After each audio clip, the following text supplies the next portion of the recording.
Assalamualaikum warahmatullahi wabarakatuh. Perkenalkan, nama saya Lisli Rizky Kantari, NIM J1B020054, kelas TEP genap 20 FATEPA.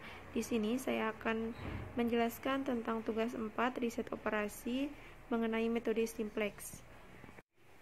Kali ini saya akan melanjutkan penyelesaian dengan metode simplex.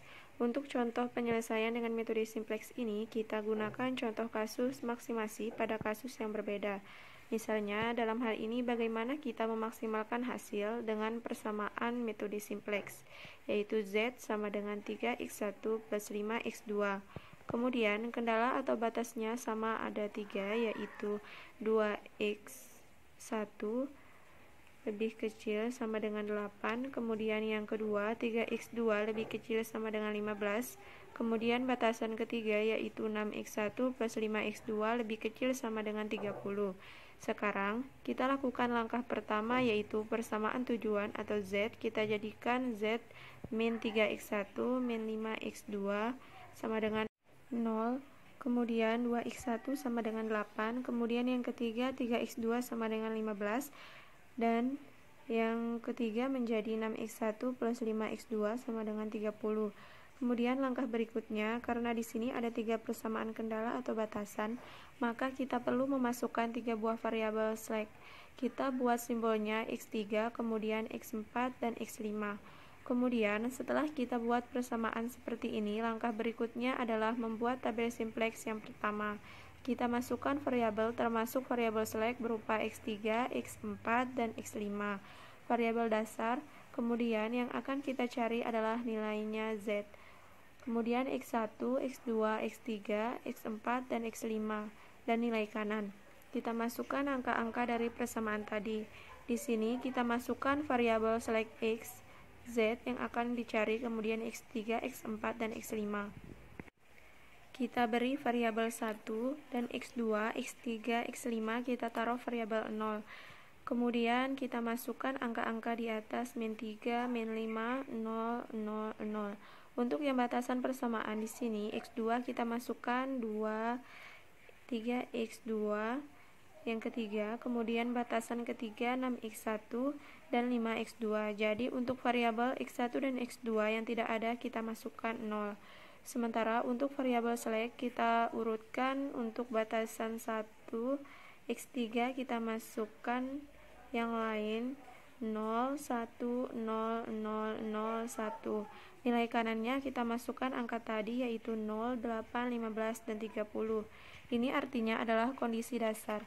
Berarti kita tidak melakukan produksi langsung sehingga hasilnya tidak memberikan laba apapun, sehingga waktu yang tersisa masih utuh. Kemudian sebelum melakukan iterasi dalam metode simplex ini, akan kita lakukan iterasi langkah pertama, yaitu mencari kolom kunci dari variabel tersebut. Kolom kunci harus dari nilai tujuan dicari yang nilainya negatif tertinggi. Dalam hal ini yaitu min 5. Jadi nanti saat iterasi kita melakukannya sampai tidak ada yang negatif.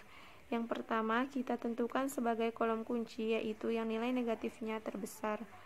Kolom kunci artinya nanti x2 jumlah produksinya akan menggantikan variabel slack antara x2, x3, x5. Caranya kita menentukan barisnya yang akan menjadi baris kunci yaitu dengan mencari indeks positif dengan angka terkecil.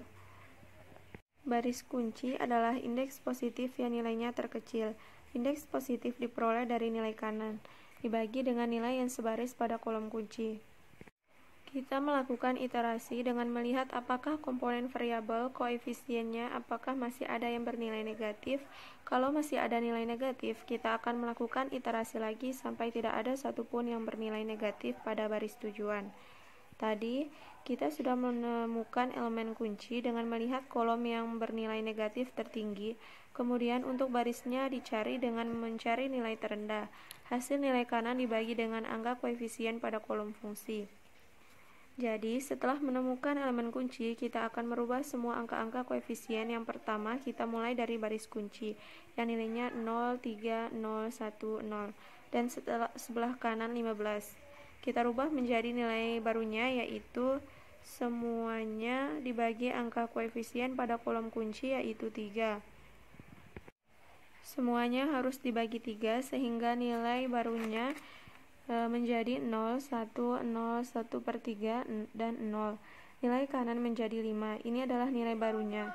Caranya, nilai baru pada baris kunci semuanya dibagi dengan angka pada koefisien nilai elemen kunci. Sekarang kita pindahkan nilai baru ke tabel 2. Langkah berikutnya merubah nilai pada baris ke-1, ke-2, dan ke-4. Syaratnya adalah nilai baru sama dengan nilai lama dikurangi koefisien pada kolom kunci pada baris baru, dikalikan dengan nilai baru baris kunci. Contohnya, pada baris ke-1 nilai barunya adalah nilai lama yaitu -3, -5, 0, 0, 0. Yang kanan 0. Kemudian dikurangi koefisien kolom kunci pada baris yang akan kita ganti yaitu -5 dikali nilai baru baris kunci yaitu 0, 1, 0, 1/3, 0, dan 5. Kemudian dikurangkan hasilnya untuk baris ke-1 yaitu -3, 0, 0, 5/3, 0. Dan yang kanan 25.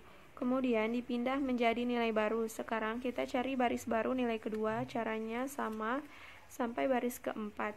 Kemudian kita masukkan angka baru pada baris keempat.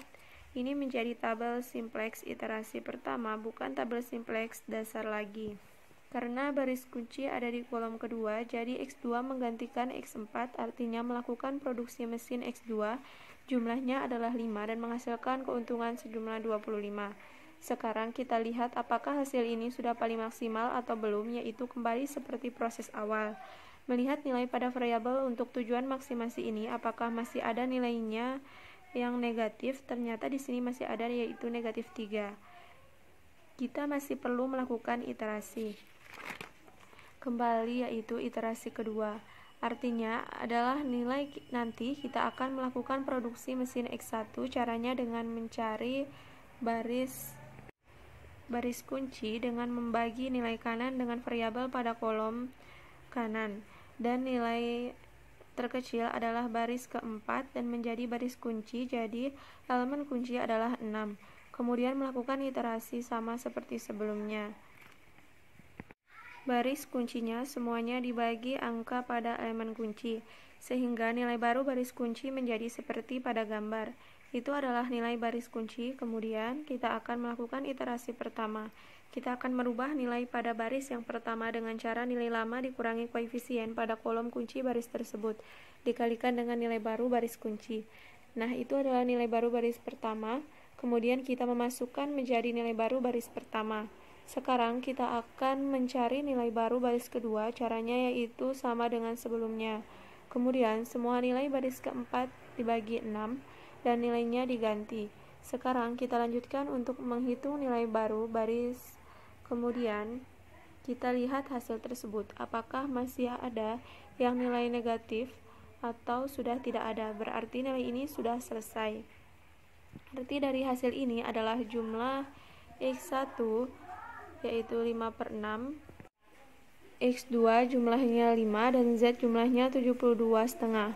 Nanti kalau kasusnya adalah berupa proses produksi, maka hasilnya tidak boleh pecahan, sehingga yang pecahan harus dibulatkan ke atas atau ke bawah.